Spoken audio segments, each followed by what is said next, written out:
되나? 자, 아치파 공부 국어 현대 시원피스 제 11강입니다. 11강이고 근대문학 8번째 시인인 백석 시인입니다.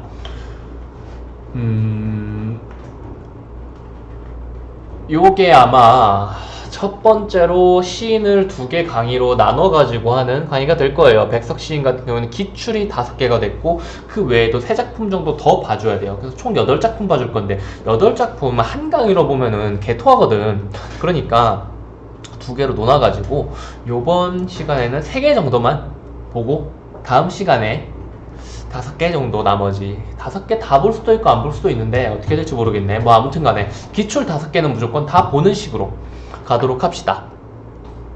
자, 여기는 이제 제가 말 안 해도 여러분들 스스로 다 나올 수 있죠. 시인 이름을 다 외지는 못하더라도 일단 이무화 시인이랑 이상 시인은 뺐어요. 시인 이름을 다 외우지는 못하더라도 여기에 이 화면에 뜬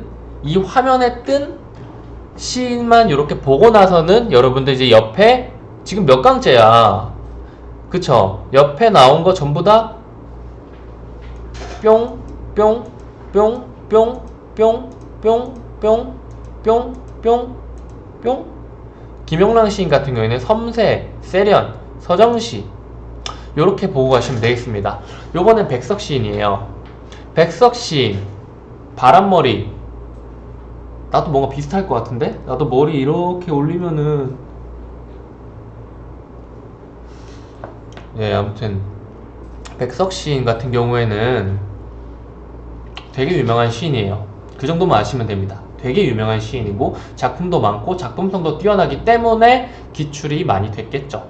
사실 작품성이랑 기출하고 직접적으로 그렇게 막 직접적으로 딱 연관이 있다고 말을 할 수는 없는데 작품성 있는 시가 생각해 볼 만한 게 많고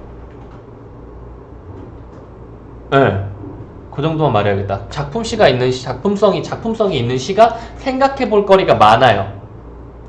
뭐 시가 쓰여진 배경이라든지 시에서 쓰인 표현이라든지 시의 흐름이라든지 시상이라든지 이런 부분에서 생각할 거리가 꽤 많거든요. 그래서 작품성 있는 시가 많이 출제가 되는 거예요. 그 중에서 백석 시인이 출제 5개 된 시인이 아마 백석 시인 말고도 누구지? 정지용 시인인가 김영랑 시인인가 아무튼 간에 출제 따봉입니다.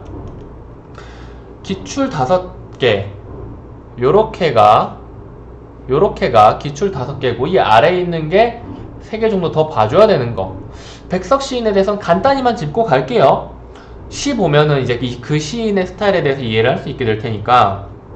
백석 시인은 평안북도, 지금 북한이죠. 엄청 추운 평안북도 출생이고, 그리고 백석 씨의 시인에는 민족적인 느낌이 좀 드러나고 고향을 상실한 그런 슬픔이 많이 드러나요. 그리고 토속적인 언어도 종종 쓰입니다. 사라져가는 옛것을 소재로 해가지고 시를 많이 썼고 이게 제일 중요하죠. 출제가 많이 됐습니다. 바로 들어가 봅시다. 첫 번째는 뭐라고 했죠? 내재적 관점이라고 했죠? 내재적 관점. 여승은 합장하고 절을 했다. 여승이 절을 했네요.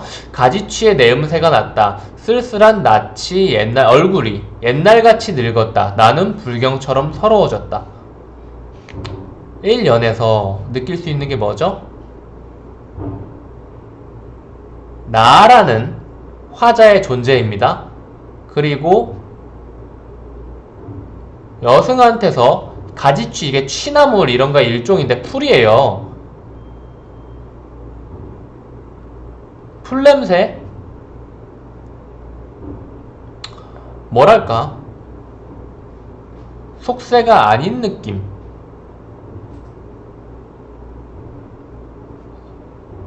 사람 냄새가 아닌 느낌. 뭐 요런 게 나죠. 그리고 이 여승은 옛날에 본 적이 있고요. 그리고 요 모든 것으로 인해서 화자는 슬픕니다. 왜일까요? 그거를 이제 봐줘야겠죠. 평안도의 어느 산 깊은 금던판, 이게 뭐 금광산 앞에 있는 뭐 그런 거예요. 금광산 관련된 건데 어찌됐건 여기에서 나는 파리한 여인에게서 옥수수를 샀다. 딱 보니까 이 여성이겠네. 이때는 이 사람은 옥수수를 팔고 나이 어린 딸아이를 때리면서 가을밤같이 차게 울었대요. 파리한, 새파란 느낌의 되게 안 좋은 인상이죠. 그러니까 막 안 좋은 인상이라는 게 험악하고 엄상궂다가 아니라 막 몸이 안 좋은 듯한 그런 느낌? 아니면 뭐 고난, 힘들어하는 그런 느낌? 그리고 이 여인은 딸을 때리면서 울었어요. 뭘까요? 슬픔이겠죠. 왜 슬플까요? 섭벌같이 나간 이게 우리 재래 토종 뭐 벌일 종이라는데 자세한 건 모르겠고 어쨌든 벌처럼 꿀 찾아가지고 이렇게 날아가는 거 있죠. 그렇게 날아갔어. 지압이 남편이 그렇게 꿀 찾아서 떠났어. 근데 그 남편이 10년이 지나도 안 왔어. 이 남편은 안 돌아오고 어린 딸은 도라지 꽃이 좋아 돌무덤으로 갔다 이렇게 예쁘게 표현했지만 실제는 뭐예요? 죽었다.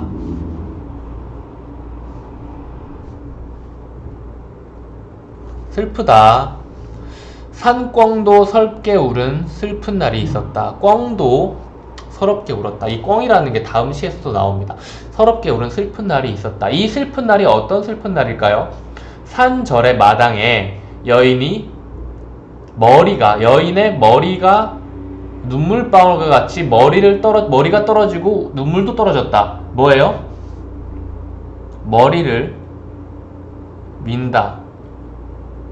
슬프다. 그때 산꿩도 서럽게 울었다. 이 산꿩은 아마 이 여인의 객관적 상관물이라고 보여지네요.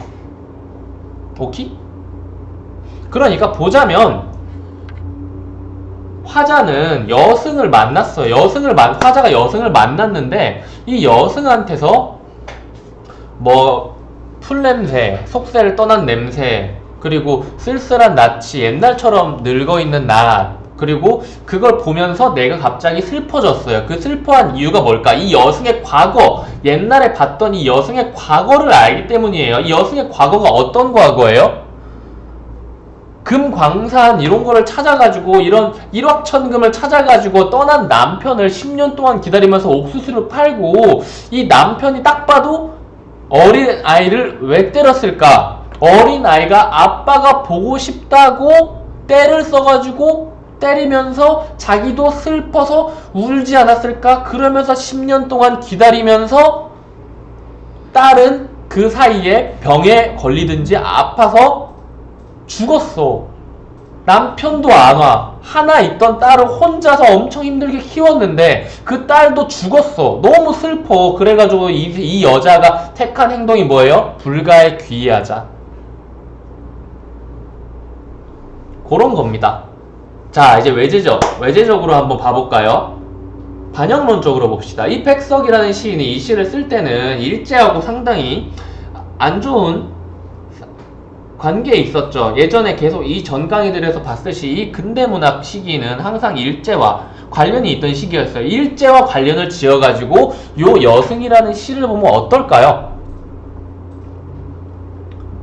지금 이 여승이라는 시 안에서 가족이라는 거는 어떻게 표현이 되고 있어? 이 여승, 이 여자는 어떻게 표현이 되고 있어요? 이 가족은 해체되고, 딸이 죽고 남편은 어디 가가 돈 벌러 가가지고 안 들어오고 이 여승은 결국 자기 자리에 있던 것을 포기하고 속세를 떠나가지고 불가에 귀의하는 걸 택했어요. 이거를 우리나라 국가의 운명과 국가의 흐름과 관련지어서 생각하면 어떨까? 일제 때문에 이 모든 고난을 일제라고 생각을 하고 일제 때문에 우리나라 가족이 해체될 정도로 안 좋은 상황, 역사적인 상황이었다라고 생각해 줄 수 있겠죠. 문제 가봅시다. 여승은 합장하고 절을 했다. 뭐 더 다시 읽을 필요 없겠죠. 가와 나를 비교할 때 적절하지 않은 것은 가만 보면 됩니다. 2번 볼게요. 이거는 문제 해설하는 강의가 아니니까 2번 볼게요. 내면을 성찰하는 태도, 뭔가 깨닫고, 뭔가 결심하고, 뭔가 새로운 것을 느끼고, 그게 여기 나와 있어요? 그냥 이 서러워졌다, 이 하나만 보고 내면을 성찰하는 태도가 잘 드러난다. 나에 비해라고 말을 할 필요도 없고, 가는 내면을 성찰하는 태도가 잘 드러난다라는 말이 여기서 맞는 말이에요. 내면을 성찰하고 있어요. 시인, 화자가 자기의 내면을 성찰하고 있어? 아니지. 화자는 여승을 보면서 여승의 과거를 떠올리고, 그로 인해서 슬프다가 이 시에서 하고 싶은 말이죠. 내면을 성찰하는 게 아니죠. 그래서 답은 2번이었어요. 요 문제. 이 정도만 하고 넘어갑시다. 맞다. 이거 왜 뜨나 했네. 내면 성찰. 여러분들 내면 성찰이 뭔지 모르겠어요 라고 하는 사람들이 되게 많아요. 내면 성찰. 저도 사실은 내면 성찰이 뭐다라고 딱 잡아가지고 정의해서 여러분들한테 말씀드릴 수가 없어요. 왜냐면은 그 태도가 너무나도 다양하기 때문이야. 근데 요거를 보면 알 수가 있어. 이 윤동주 시인은 거의 뭐라고 해야 될까? 거의 시인계 내면 성찰 그 자체? 네, 윤동주 시인이 시인 중에 내면 성찰 그 자체 딱히 다른 시인이 안 떠올랐어요. 내면 성찰하니까 윤동주 시인밖에 안 떠올랐어. 윤동주 시인 같은 경우에는 항상 뭔가를 느끼고, 항상 뭘 보고, 항상 뭘 앞으로 나아가고, 항상 슬프고 그래요. 이 내면 성찰하는 걸 윤동주 시인 다룰 때 보게 될 거고, 이 시는, 여승이라는 시는 딱히 내면 성찰하는 시는 아니었다 정도로 알고 넘어갑시다. 자, 8원 서행시초 3. 요게 뭘까? 8원 서행시초 3. 저는 이 뜻을 몰라가지고 이건 그냥 시만 봤어요. 근데 시를 보면은 제목의 내용이 뭔지 몰라요. 그냥 이건 사실 별로 제목과 시의 연관성, 이것도 아마 8원이 아마 지명인가 그럴 텐데, 이 시인의, 백석이라는 시인의 고향과 관련 있는, 고향 지명과 관련 있는 시 제목이었을 텐데, 별로 저는 이 시를 보고 나서 이 제목하고 굳이 연관 지을 필요가 없다고 생각해가지고 지금도 이 시 제목의 뜻이 뭔지 모르고 있습니다. 괜찮아요. 자, 차디찬 아침인데, 아침은 어때요? 여러분들 추운 겨울날 등교하려고 나오면은 어때요? 와, 씨 춥다. 여기에서 막 행복감과 뿌듯함을 느껴요? 아니죠. 춥다, 힘들다, 몸이 떨린다. 그렇죠. 딱 그런 느낌을 생각하시면 됩니다. 묘양산행 승합 자동차는 텅 안이 비어서 아침이니까 차 타는 사람이 없겠네요. 엄청 새벽이겠네요. 나이 어린 계집아이 하나가 오른다. 옛 말속같이 진진초록 새 저고리를 입었는데, 새 옷을 어디에 입어요? 여행 갈 때, 경사 났을 때, 명절 때, 하여간 이벤트 때 입죠. 근데 손짠등이 밭고랑처럼 몹시 터진 아이가 새 옷을 입었는데 뭔가 이상하지 않아요? 뭔가 일을 엄청 열심히 해야 터진 애를 태잖아. 이 계집아이는, 그러니까 이 여자애가, 그러니까 뭔가 어디로 새롭게 떠나려는 건 여기서 대충 짐작할 수가 있겠죠. 자, 이 계집아이는 자성으로 간다고 하는데, 이 자성이 어디냐? 여기에서 지금 여기서 350리, 그리고 여기에서 그러니까 이 차가 묘양산행 승합 자동차잖아요. 그러니까 자성이 여기에서 350리 가야 나오는 묘양산에서 150리를 가야 거기 뭐 어둠의 가래 삼촌이 산다, 이런 느낌이 아닐까? 그쵸? 어찌됐건 간에 몇백 리, 1리가 400m란 말이야. 10리가 4km, 몇백 리니까 뭐 10몇 킬로? 아니다, 10리. 100km, 200km? 이 먼 거리까지 이 나이 어린 여자가 간다는 거예요. 여자애가 엄청 딱 봐도 멀고 험난한 느낌이죠. 거기에 삼촌이 산다고 간대요. 새하얗게 얼은 자동차 유리창 밖에 내지인 그 지방 사람 주재 소장? 이거 뭐 몰라요. 이거 뭐 그 동네 뭐 어떤 사람이겠죠. 주재 소장? 딱 봐도 어떤 뭐 대충 공무원 같은 느낌? 그런 어른과 어린아이 둘이 네임을 낸다. 이 네임이라는 게 두 가지로 해석이 되는데 뭐 요금의 일본말이라고 하기도 하고 그 다음에 그냥 냄 이거 아니면은 배웅이라고 해석되기도 하는데 자동차 유리창 밖에 새하얗게 얼은 자동차 유리창 밖에서 어른과 어린아이 둘이 하는 거니까 배웅이라는 게 조금 더 맞겠죠. 그쵸? 배웅을 한대. 계집아이는 운대요. 계집아이가 울고 텅 빈 차 안 한 구석에서 어느 한 사람도 눈을 씻는다. 눈을 씻는 게 어떨까요? 좀 슬퍼가지고 눈물을 닦는 걸까요? 아니면 눈이 간지러워가지고 눈을 비비는 걸까요? 당연히 전자겠죠. 그리고 텅 빈 승합 자동차인데 여기에 있던 다른 한 사람은 누굴까요? 화자 자신을 의미한다. 화자 자신을 의미한다고 보시는 게 더 편하겠습니다. 자, 그렇게 계집아이는 몇 해고 몇 년이고 내지인 주재조상 이 사람의 집에서 밥 짓고 걸레를 치고 아이 보게를 하면서 이렇게 하녀 생활을 하면서 돈을 모아가지고 삼촌이 사는 곳까지 떠나가는 요런 느낌이겠네요. 그리고 열심히 일해줬으니까 이 주재소장은 새 저고리를 선물해줬을 수도 있고요. 오케이?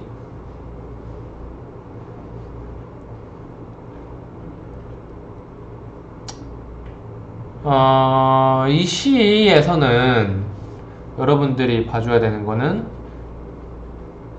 소녀가 슬픔, 왜 슬픈? 힘들게 고생했고 이제 삼촌 만나러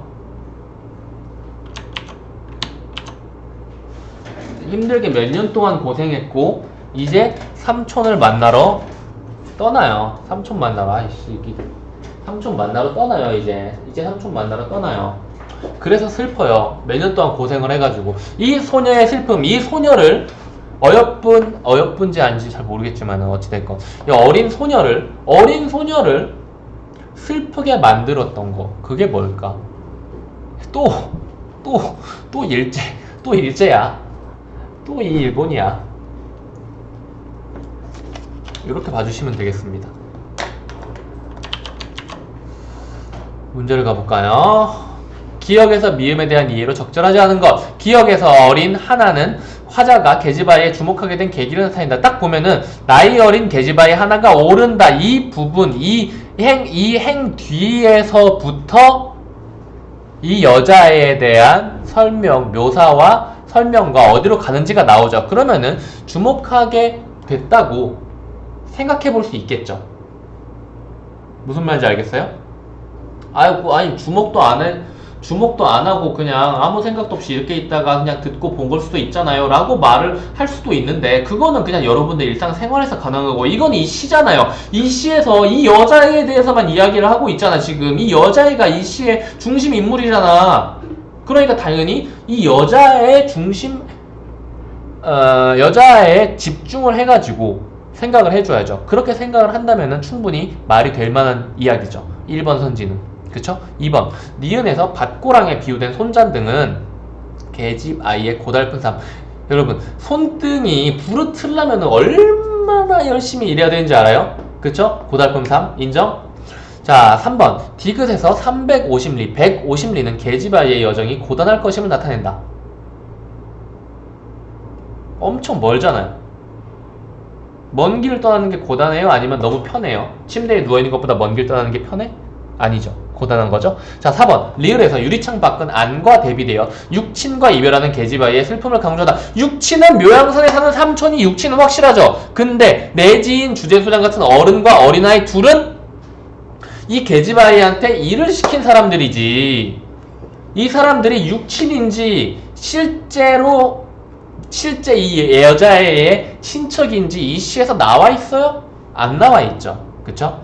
5에서 미음에서 눈을 씻는다는 계집아이에 대한 연민의 정서. 계집아이가 우니까 어느 한 사람도 눈을 씻는다. 뭐예요? 눈이 간지러워서 눈을 비볐다고? 아니죠. 슬퍼가지고 운 건데 왜 울었을까? 이 시의 주인공은 누구라고 그랬어요? 이 계집아이죠. 이 여자애란 말이에요. 이 여자애를 보고 울었어. 왜 울었을까? 이 여자애가 슬프니까. 이 여자애의 모습이 슬프니까, 불쌍하니까, 연민되니까. 다음 시입니다. 정막강산. 오이밭에 벌배채 통이 지는 때는 요게 뭐 야생배추? 뭐 아무튼 간에 이게 사출이에요. 통이 지는 때는 산에 오면, 그러니까 이때는 오이밭에 배추를 뿌렸을지 아니면 지가 자랐을지 모르겠는데 아무튼 간에 막 농사 짓고 있는 그런 느낌이죠. 산에 오면 산소리, 벌로 오면 벌소리. 산에서도 소리가 나고 벌이 밭인가? 밭에서도 밭소리가 난대요. 산에 오면 큰 솔밭에 뻐꾸기가 울고 잔솔밭에 덜거기. 제가 아까 꿩 또 나온다 그랬죠. 덜거기, 꿩이 장기 있죠. 수컷 꿩, 늙은 숫꿩을 나타낸대요. 그래서 아무튼 간에 꿩 소리가 나. 산에 오면은 이런 뻐꾸기 덜거기 소리와 같은 산소리가 나고, 벌로 오면은 논두렁에 물딱 소리도 나고 갈밭에 갈새 소리도 난대. 그래서 이런 소리들이 나고, 산으로 오면 산에 들썩 산소리 속에 근데 갑자기 나 홀로 있네. 벌로 오면 벌이 들썩 벌소리 속에 나 홀로 있네. 산과 벌들이 얼마나 넓어요. 그 넓은 정주 독림 90여리 긴 1, 2가 몇 미터라 그랬어? 400m라 그랬어. 90여리는 36km. 이 긴 하룻길에 산에 오면 산소리, 벌에 오면 이 36km나 되는 이 넓은 산과 이 산소리, 벌소리밖에 안 들리는 이 적막한 강산에 내가 혼자 있어요. 얼마나 고독할까요? 그쵸? 요 정도만 이해하시면 됩니다. 요것도 웃기게도 이러한 맞아. 그리고 요것도 봐줘. 인노라. 요런 성찰적인 어조 있죠. 뭐뭐 하노라. 백석시 중에서 유일하게 요 시에만 쓰였습니다. 요 정도 포인트 알아주고, 이 적막한 강산의 산들에 홀로 있는 화자는 무엇을 표현하려 했을까요? 고독함, 단절감을 표현하고자 이런 이야기를 하지 않았을까요? 고독, 단절, 외로움. 그렇지 않을까요?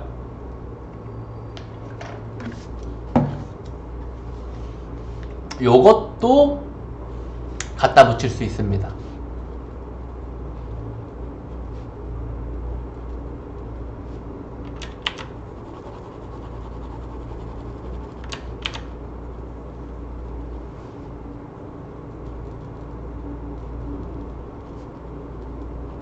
요런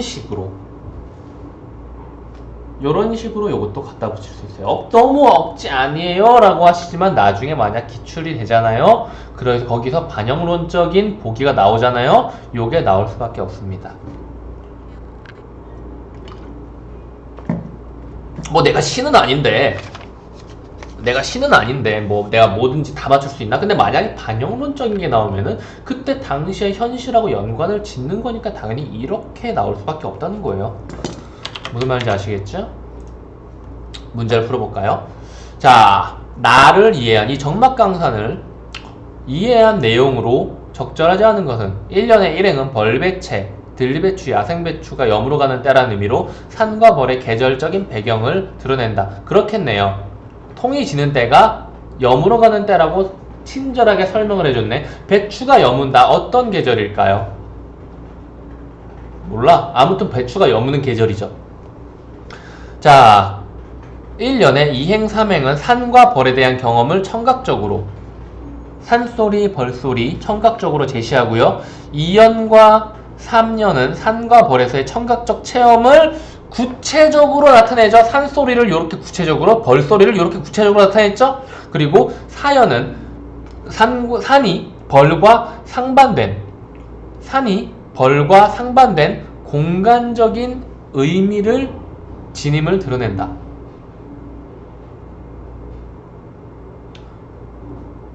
지금 이게 대꾸잖아. 아까 얘기를 안 했는데 대꾸잖아. 대꾸라는 게 뭐야? 애초에 비슷하니까 대꾸를 한 거 아니야? 대꾸법을?